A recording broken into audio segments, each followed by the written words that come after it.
दुनिया तभी पवित्र और अच्छी हो सकती है जब हम स्वयं पवित्र और अच्छे हो। साहसी बनो और इस बात का विश्वास रखो कि हमारे और तुम्हारे द्वारा महान कार्य होने हैं। भगवान ने बड़े बड़े कार्य करने के लिए हमें निर्दिष्ट किया है। शिकायतों और झगड़ों से क्या लाभ? उससे हम अधिक अच्छे तो नहीं बन जाएंगे। हम जो कुछ भी सोचते और कार्य करते हैं, कुछ समय बाद वह सूक्ष्म रूप धारण कर लेता है। वह बीज रूप बन जाता है और शरीर में अव्यक्त रूप में रहता है, फिर कुछ समय बाद प्रकाशित होकर फल भी देता है। मनुष्य अपना सारा जीवन इसी प्रकार गढ़ता है। मनुष्य किसी भी नियम से बद्ध नहीं है। वह अपने ही नियम में, अपने ही जाल में अपने आप बंधा है। हम क्यों न लक्ष्य की ओर अग्रसर होने का प्रयत्न करें? असफलता से ही हम सीखते हैं। अनंत काल हमारे सामने है, फिर हम हताश क्यों हो? दीवाल को देखो, क्या कभी वह झूठ बोलती है? लेकिन वह कभी उन्नति भी नहीं करती, दीवाल की दीवाल ही रहती है। मनुष्य झूठ बोलता है, किंतु उसमें देवता बनने की क्षमता है। हमें सदैव कोशिश करते रहने चाहिए। इसकी परवाह मत करें यदि आप गलत रास्ते पर भी जा रहे हो। कुछ न करने से यह अच्छा है। कठिनाई लगातार अभ्यास से दूर किया जा सकता है। जब तक हम अपने आप को दुर्बल न बनाएं, तब तक हमारे साथ कुछ भी नहीं हो सकता है। सब उत्तरदायित्व अपने कंधे पर ले लो। याद रखो कि तुम स्वयं अपने भाग्य के निर्माता हो। सारी शक्ति तुम्हारे अंदर है। जो कापुरुष और मूर्ख है वह कहता है यह भाग्य है, लेकिन जो बलवान है वह खड़ा हो जाता है और कहता है मैं अपने भाग्य का निर्माण करूंगा। यदि तुम सचमुच किसी मनुष्य के चरित्र को जांचना चाहते हो, तो उसके बड़े कार्य की अपेक्षा उसके साधारण कार्यों की जांच करनी चाहिए। उससे ही उसके वास्तविक चरित्र का पता लगा सकते हैं। प्रत्येक आत्मा अव्यक्त ब्रह्मा है।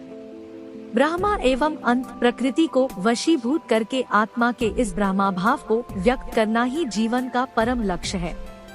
सबके पास जा कर कहो, उठो, जागो और सो मत। अभाव और दोहक नष्ट करने की शक्ति तुम्हारे अंदर ही है। इस बात पर विश्वास करने से ही वह शक्ति जाग उठेगी। यदि तुम सोचो तुम्हारे अंदर अनंत शक्ति, अपार ज्ञान और अदम्य उत्साह है और उसे तुम जगा सको, तो तुम भी मेरे समान हो जाओगे। हर काम को 3 अवस्थाओं से गुजरना पड़ता है, उपहास, विरोध और फिर स्वीकृति।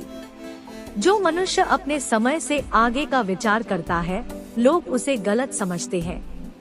जो शिक्षा साधारण व्यक्ति को जीवन संग्राम के लिए समर्थ नहीं बना सकती, वह शिक्षा व्यर्थ है। जिस शिक्षा से मनुष्य अपने पैरों पर खड़ा होता है, वही असली शिक्षा है। शिक्षा का मतलब यह नहीं है कि तुम्हारे दिमाग में ऐसी बहुत सी बातें इस तरह ठूस दी जाए जो आपस में ही लड़ने लगे। मेरे विचार से शिक्षा का सार मन की एकाग्रता प्राप्त करना है, तथ्यों का संकलन नहीं। ज्ञान मनुष्य में ही अंतर्निहित है। कोई भी ज्ञान बाहर से नहीं आता, सब आपके अंदर ही है। दूसरों में बुराई न देखो।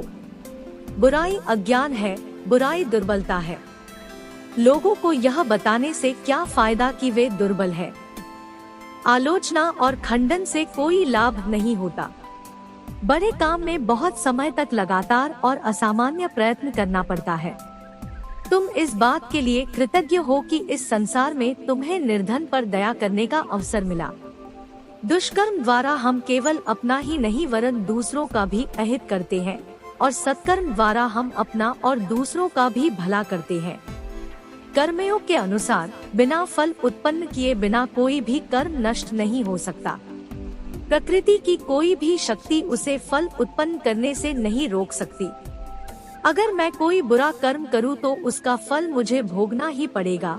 विश्व की कोई भी ताकत इसे रोक नहीं सकती। उसी प्रकार अगर मैं कोई सत्कर्म करूं तो विश्व की कोई ताकत उसके शुभ फल को रोक नहीं सकती। स्वयं के बारे में पहले सोचना सबसे बड़ा पाप है। जो मनुष्य यह सोचता रहता है कि मैं पहले खा लूं, मुझे ही सबसे अधिक धन मिल जाए, मुझे सबसे पहले मुक्ति मिल जाए, निश्चित ही वह मनुष्य स्वार्थी है। स्वार्थी व्यक्ति तो यह कहता है, मुझे अपनी चिंता नहीं है, मुझे स्वर्ग जाने की आकांक्षा नहीं है, अगर मेरे नर्क जाने से भी किसी का भला हो सकता है तो मैं उसके लिए तैयार हूँ। दोस्तों, वीडियो को लाइक कर दे और हमसे जुड़े रहने के लिए चैनल को सब्सक्राइब कर ले। धन्यवाद।